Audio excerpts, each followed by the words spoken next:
आज मैं आप लोगों को हाइड्रोकार्बन के तहत मिथाइल इथाइल जो होता है एल्काइल ग्रुप और अल्कोहल के बारे में बताने जा रहा हूँ। देखिए, इससे पहले के वीडियो में मैंने आपको एल्केन, एल्कीन और एल्काइन के बारे में बताया था। वो पार्ट 1 करके वीडियो मैंने डाला था। जो लोग नहीं देखे हैं उसे देख लीजिएगा तो इससे समझने में आसानी होगी। देखिए, हमने एल्केन में लिखा था, जो एल्केन कंपाउंड्स के नाम में लिखा था, तो लिखा था मीथेन, फिर लिखा था इथेन, फिर लिखा था प्रोपेन, प्रोपेन, फिर लिखा था ब्यूटेन, फिर लिखा था पांचवा पेंटेन, छठा हेक्सेन, फिर लिखा था हेप्टेन, फिर लिखा था ऑक्टेन, और ये कहा था कि इसे याद कर लेंगे।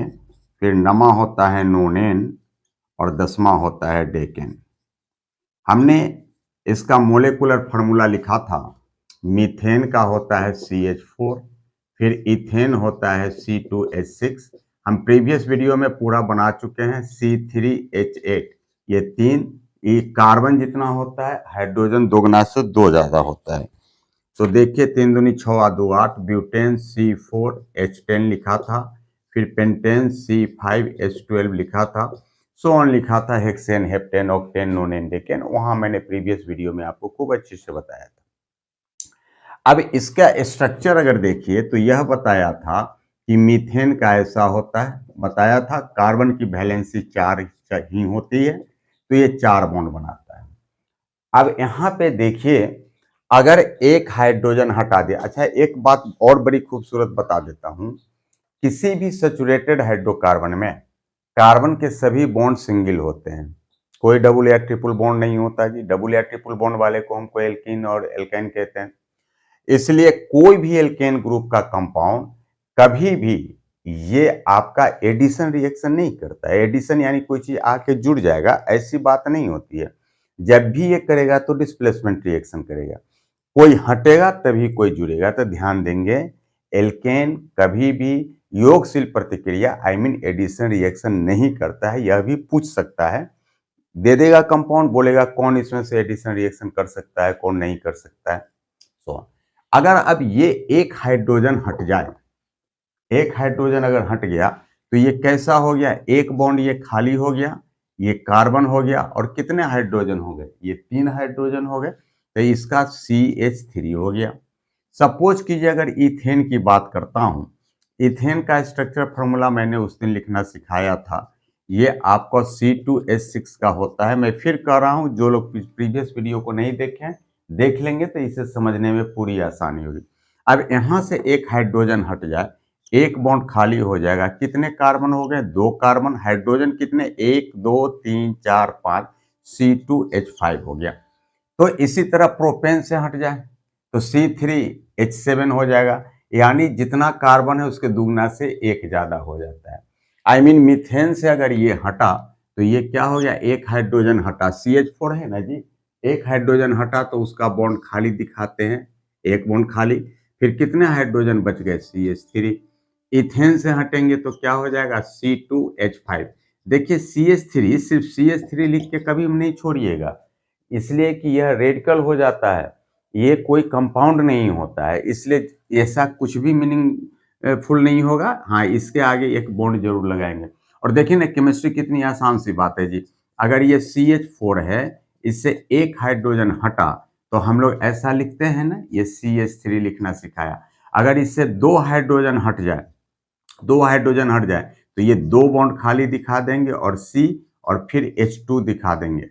अगर 3 हाइड्रोजन हट जाए तो फिर ये ट्रिपल मार देंगे और CH लिखेंगे, वो बताता है कि 3 चीज से हटा हुआ है। So on. तो अब इसी तरह से अगर एक एक हटेगा, तो एक हटा तो इथेन से ये C2H5 हो गया। अब प्रोपेन से अगर हटेगा तो क्या हो जाएगा, C3H7 हो जाएगा। देखिए जी, C3H8 है ना, एक हाइड्रोजन हटा तो बाबू कितना बच गया, 7, और जो हाइड्रोजन हटा है उसके लिए बॉन्ड लिख दिया। ब्यूटेन का फिर क्या हो गया, C4 और H9 हो जाएगा। अब आप पेंटेन का बता सकते हैं कि C5 और H11 हो जाएगा, और अगर हेक्सेन का हो जाएगा तो C6 और 6 दूना 12, 1 13 हो जाएगा। ठीक है, अब इसका नाम क्या हो जाता है, तो ये इसको हम लोग अल्काइल ग्रुप कहते हैं। क्या हो गया, अल्काइल हो गया, ये अल्काइल ग्रुप हो गया। अब अल्काइल ग्रुप का देखिए नाम कैसे देंगे, कितना आसान। ये एल के यहाँ भी है, एल के यहाँ भी है, यहाँ जहाँ ANE है उसके जगह पे यहाँ पे YL लिखा गया है।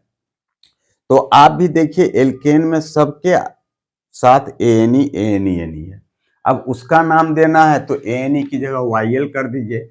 I mean इसका नाम हो जाएगा METH और ANE की जगह क्या लिख लेंगे, YL। तो इसका नाम क्या हो गया, मिथाइल। इसी तरह इसका नाम क्या हो जाएगा, ETH तो लिखा ही लिखा, और ANE की जगह क्या लिख दिया, YL। ये क्या हो गया, इथाइल। इसी तरह ये क्या हो जाएगा, प्रोपाइल। ANE की जगह सिर्फ YL लिख देना है।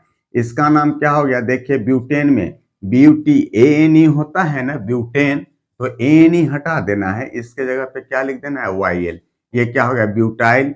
ये क्या हो गया, पेंटाइल। ये क्या हो जाएगा, हेक्साइल, हेप्टाइल, ऑक्टाइल, नोनाइल, डेकाइल। तो ये 1 से 10 तक का हो गया, methyl, ethyl, propyl, butyl, pentyl, hexyl, heptyl, octyl, nonyl, डेकाइल। कोई दिक्कत समझने में, कोई दिक्कत समझने में। यह आपका एल्केन से एल्काइल ग्रुप बन गया, एक हाइड्रोजन हटा तो।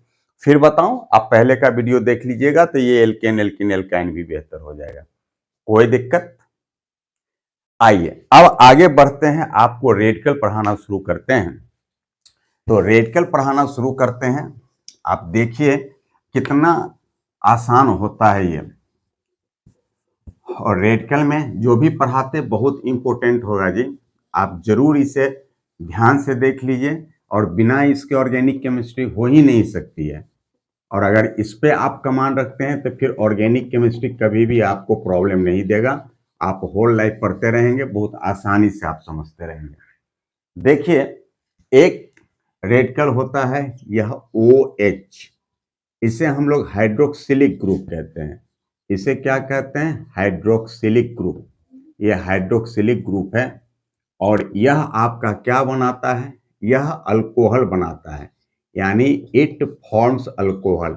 It forms alcohol, I mean यह अल्कोहल बनाता है। यहीं पे लिख देता हूं, यह अल्कोहल बनाता है। अब यह अल्कोहल बनाता है, इसका जनरल फार्मूला क्या हो जाएगा। देखिए एग्जाम में ऑब्जेक्टिव टाइप क्वेश्चन में यह पूछ देता है अल्कोहल का जनरल फार्मूला क्या होता है, या इसका जनरल फार्मूला लिख के दे देगा, ये किसका जनरल फार्मूला है, तो ध्यान रखेंगे। देखिए इसका जो जनरल फार्मूला होता है, ये जनरल फार्मूला, आई मीन इसे हिंदी में कहते हैं सामान्य सूत्र। सामान्य सूत्र, तो इसका सामान्य सूत्र होता है, अब देखिए क्या हो जाएगा, CnH2n।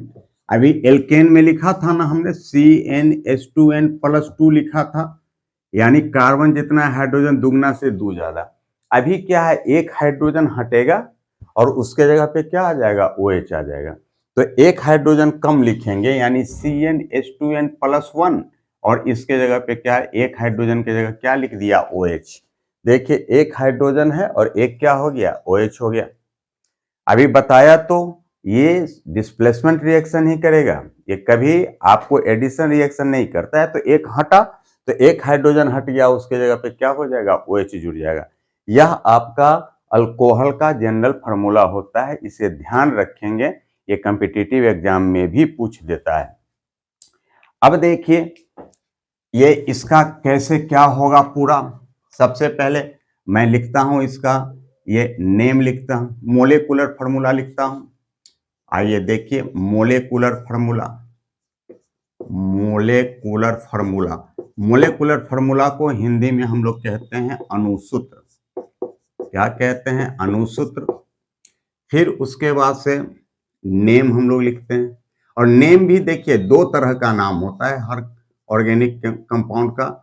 एक होता है जेनरल नेम, जेनरल नेम, और एक होता है IUPAC name, IUPAC name.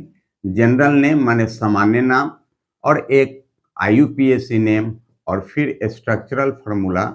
Structural formula को हम लोग लिखते हैं संरचना सूत्र। संरचना सूत्र, ये संरचना सूत्र लिखते हैं जी। अब देखिए ये कितनी आसानी से होता है। आप बोलेंगे कि सर सबसे पहली नंबर बात तो ये बताइए कि इसका मोलेकुलर फार्मूला कैसे लिखेंगे। देखते रहिए, बिल्कुल आसानी से समझा लेता हूं।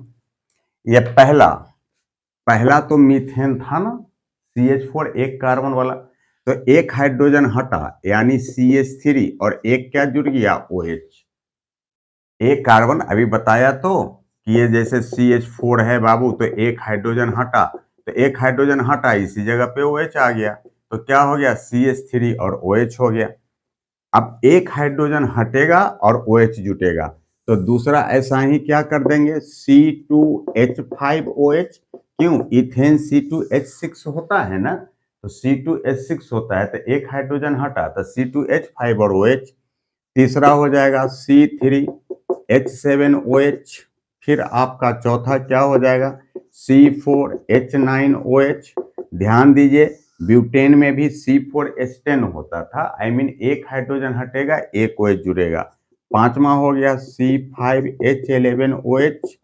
फिर इसी तरह से छठा हो गया C6H13OH और सोन ऐसे ही सातवां आठवां नौवां दसवां लिखाता चला जाएगा हर बार। अब 7 का ही लिखना होगा हेप्टेन से, तो क्या लिखेंगे C7, 7 दूनी 14 1 15 OH। ऐसा ही अब हम समझते हैं, आप 10 तक लिख लीजिएगा, कोई दिक्कत। अब आप कहेंगे कि जनरल नेम क्या होगा, तो देखिए CH3 को हम लोग क्या कहते हैं मिथाइल, और OH लगने पे क्या बनाता है अल्कोहल, तो इसका नाम हो गया मिथाइल अल्कोहल। क्या हो गया नाम मिथाइल अल्कोहल। अब इसी तरह इसका नाम क्या हो जाएगा इथाइल अल्कोहल। ये क्या हो गया इथाइल अल्कोहल। ठीक, यह क्या हो जाएगा, अब ये तीसरा हो जाएगा प्रोपाइल अल्कोहल। फिर चौथा क्या हो जाएगा ये ब्यूटाइल अल्कोहल। तो ठीक देखिए आप इसी तरह क्या हो गया पूरा methyl alcohol, ethyl alcohol, propyl alcohol, butyl alcohol, pentyl alcohol, hexyl alcohol, heptyl alcohol, octyl alcohol, nonyl alcohol, डेकाइल alcohol लिखा जाएगा ना जी। देखिए ना लिखने में क्या है, पांचवा पेंटेन होता है, तो पेंटेन से क्या हो गया पेंटाइल और फिर अल्कोहल हो गया ये पेंटाइल अल्कोहल। कोई दिक्कत, फिर बोल देता हूं methyl alcohol, ethyl alcohol, propyl alcohol, butyl alcohol, pentyl alcohol, hexyl alcohol, heptyl alcohol, octyl alcohol, nonyl alcohol, डेकाइल alcohol. कोई दिक्कत। अब आप कहेंगे कि सर ये IUPAC नेम क्यों लिखे हो, और सबसे बड़ी बात तो ये बताइए सर कि आखिरकार दो नेम देने की क्या जरूरत है, एक नाम ही याद रखना मुश्किल होता है यार, ये दो नेम की क्यों परंपरा है। तो देखिए इसकी बहुत बड़ी जरूरत है। आप यूं समझ लीजिए कि हर आदमी का बहुत आदमी का दो नेम होता है, एक निक नेम होता है जिससे रिश्तेदार आसपास के लोग घर परिवार के लोग जानते हैं, और एक होता है जो स्कूल का नेम होता है जिससे सभी लोग जानते हैं। कि सपोज कीजिए अगर घर में किसी का नाम आपका मोहित है, अब मोहित है तो मोहित से उसके घर वाले लोग जानेंगे, आसपास के लोग जानेंगे। स्कूल में नाम अगर उसका मन्नत है, अब मन्नत है तो मन्नत उसका इंटरनेशनल नेम हो गया। तो देखते नहीं, अब इसी तरह किसी का नाम मोहन सिंह है, तो वो मोहन सिंह उसका स्कूल का नाम हो गया जिससे सारे लोग जानेंगे। और घर में नाम अंकी बंकी डंकी चंकी ये सब रखा रहता है जी, तो हमारा कंपाउंड भी उससे अलग नहीं है। दूसरी सबसे बड़ी बात आपको बता दूं कि एक ही चीज को हर जगह एक ही नेम से नहीं जाना जाता है। जैसे आप पानी की बात समझिए, तो कहीं पानी को हम लोग पानी कहते हैं, कहीं जल कहते हैं, कहीं नीर कहते हैं, कहीं आब कहते हैं। तो अब जैसे पंजाब में आप बोलते हैं, अब आप जब बोलेंगे तो यहाँ आके अगर कोई हम लोगों से कहे कि आप दो, तो संभव है कि हम लोग आग दे देंगे। तो उसके लिए हुआ इंग्लिश इंटरनेशनल लैंग्वेज है कि वाटर बोलिए तो पूरी दुनिया के लोग समझेंगे जी। तो इंग्लिश को जिस तरह इंटरनेशनल लैंग्वेज बनाया गया, तो उसी तरह हुआ कि ये कंपाउंड्स का भी एक इंटरनेशनल नेम हो, कि लोकल नेम से अलग हो। जैसे लाल वाली चींटी, अब लाल वाली चींटी के डंक में जो एसिड पाया जाता है उसे फॉर्मिक एसिड बोलते हैं। फॉर्मस वर्ड से बना है जी, ये लैटिन का वर्ड है, हम लोग तो उसे रेडेंट कहते हैं ना जी। तो फॉर्मिक एसिड बोलने पे वो लोग समझ लेंगे कि ये लाल वाली चींटी से रिलेटेड होगा, हम लोग तो नहीं समझेंगे। इसलिए कंपाउंड का एक इंटरनेशनल नेम भी दिया गया है। और यहाँ एक बात ध्यान रखिएगा, IUPAC का समान अर्थ लिखने के लिए बहुत बार एग्जाम में पूछा है, बिहार बोर्ड के एग्जाम में भी पूछा है, इंटर में भी पूछते हुए देखा हूं। तो IUPAC का फुल फॉर्म, IUPAC का फुल फॉर्म मेरी सभी विद्यार्थियों से सलाह है, बार बार लिख के आप इसको कंठस्थ कर लीजिएगा, बार बार लिख के याद कर लीजिएगा, क्योंकि ये पूछ देता है जी। IUPAC का फुल फॉर्म होता है international union of pure and applied chemistry. International union of pure, international union of pure and applied chemistry. इसे जरूर याद कर लेंगे, बार बार ये कई बार पूछ चुका है जी एग्जाम में। International union of pure and applied chemistry. देखिए, आइए, खैर इसका IUPAC नेम कैसे दिया जाता है, तो एक बात ध्यान रखेंगे, IUPAC नेम लिखने में, IUPAC नेम लिखने में एल्केन के ई की जगह, एल्केन के ई की जगह, एल्केन के ई की जगह OL लिखते हैं, ई की जगह OL लिखते हैं। देखिए, एल्केन के ई की जगह OL लिखते हैं। अब जैसे देखिए ना, ये आपका मीथेन, अब इसका नाम क्या होगा, तो पहला मीथेन होता है ना एक कार्बन वाला, तो मीथेन लिखते हैं ना। अब ई की जगह OL, यानी क्या हो गया, मीथेनॉल, मीथेनॉल। अब अल्कोहल लिखना है तो लिखिए, ना लिखना है फिर भी चलता है, मीथेनॉल बोलेंगे लोग समझ जाएगा। तब इसी तरह दूसरा का क्या हो जाएगा, आपको पता है इथेन लिखते हैं ना, ई हटाइए, क्या हो जाएगा, OL, इथेनॉल। अल्कोहल तो methanol, ethanol, propanol, butanol, pentanol, hexanol, heptanol, octanol, nonanol, decanol. तीसरा क्या हो जाएगा, मैंने कहा प्रोपेनॉल, प्रोपेनॉल। देखिए ई की जगह पे ही OL लिख रहा हूं ना, प्रोपेनल, प्रोपेनॉल, ब्यूटेनॉल। जरा बोलने में ध्यान रखेंगे, नॉल बोलेंगे, नल नहीं बोलेंगे। अगर ब्यूटेनल बोल लेंगे तो एल्डिहाइड हो जाएगा जी। तो methanol, ethanol, propanol, butanol, pentanol, hexanol, heptanol, octanol, nonanol, decanol, ये 10 का नाम लिखा जाएगा। तो ये मोलेकुलर फार्मूला लिखा गया।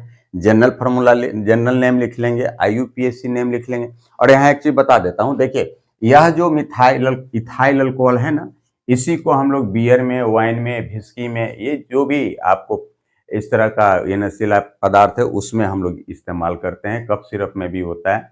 यह वाला पॉइजनस होता है, इसको हम लोग नहीं पीते, मिथाइल अल्कोहल को हम लोग नहीं पीते हैं, ये आपको जहरीली शराब होती है, ये पॉइजनस होता है। इसको पीने से आदमी अंधा हो सकता है, पागल हो सकता है, एवं डेथ भी हो सकता है। पिया किसको जाता है, इथाइल अल्कोहल को, इसे मिथाइल अल्कोहल को नहीं पीते हैं, यह जहरीला होता है। खैर, अब देखिए इसका संरचना सूत्र लिखेंगे, कितना आसान, जितने कार्बन है लिख दिया हमने। अभी प्रीवियस वीडियो में आपको खूब अच्छा स्ट्रक्चर फॉर्मूला लिखना बताया था, तो वहां जितने हाइड्रोजन लिखते हैं, मैंने कहा था कार्बन की वैलेंसी 4, आप लिख लीजिए, कार्बन के चारों ओर 4 बॉन्ड पूरा कर देना है हाइड्रोजन से। तो हर जगह हाइड्रोजन लिखेंगे और एक जगह हाइड्रोजन के बदले क्या लिख देंगे, OH लिख देंगे। ये क्या हो गया, आपका मिथाइल अल्कोहल हो गया जी। इथाइल अल्कोहल में भी वही बात, हर जगह हाइड्रोजन लिखे, एक जगह सिर्फ OH लिख दीजिए हाइड्रोजन के जगह पे। जैसे इथाइल अल्कोहल का ये C2 है ना, 2 कार्बन लिखा, अब एक हाइड्रोजन, इधर हाइड्रोजन, इधर हाइड्रोजन, इधर हाइड्रोजन। देखते हम गिन रहे हैं, 1 2 3 4, मैं प्रीवियस वीडियो में खूब अच्छा बताया हूं जी। और इसमें 1 2 3 हो गया, एक OH लिख दिया, ये इथाइल अल्कोहल हो गया। सपोज कीजिए अगर हमें ब्यूटाइल अल्कोहल लिखना है, ब्यूटेनॉल को लिखना है ना, ये 4 कार्बन है, तो 4 कार्बन हम लोग लिख देते हैं, 1 कार्बन, 2 कार्बन, 3 कार्बन, 4 कार्बन, और सभी जगह हाइड्रोजन लिख दीजिए, अपने आप मोलिकुलर फार्मूला हो, स्ट्रक्चर फार्मूला हो जाएगा जी। हाइड्रोजन, हाइड्रोजन, यहाँ हाइड्रोजन, यहाँ हाइड्रोजन, एक जगह OH लिख दीजिए। गिन के देखिएगा, बिल्कुल सही होगा, 4 carbon, 4 carbon, 1 2 3 4 5 6 7 8 9, 9 hydrogen, ACOH ACOH। तो आप इस तरह से हम समझते हैं कि आप अल्कोहल में डेकेन तक, डेकाइल अल्कोहल तक आप अनुसूत्र लिख सकते हैं। ये जनरल नेम, सामान्य नाम, इसकी हिंदी होती है सामान्य नाम, ये आप लिख सकते हैं। IUPAC नेम लिख सकते हैं और स्ट्रक्चर फॉर्मूला लिख सकते हैं। तो देखिए, फिर मैं अगला रेडिकल बताऊंगा अगले क्लास में। मैं सारे रेडिकल्स को पढ़ाने की कोशिश करूंगा और पढ़ाऊंगा ही। बस आप लोग इसको देखिए और सभी स्टूडेंट अभी ध्यान दीजिए, थोड़ा प्रैक्टिस कर लीजिए, बहुत आसान लगेगा। और अगर वीडियो अच्छा लगा हो लाइक करेंगे, आपका जो भी कमेंट है करेंगे, अपने मित्रों को भी भेज दीजिए, उनको भी फायदा हो जाएगा। तो बस आज के लिए इतना ही, और फिर मिलेंगे के वादों के साथ अलग होते हैं। बहुत बहुत धन्यवाद।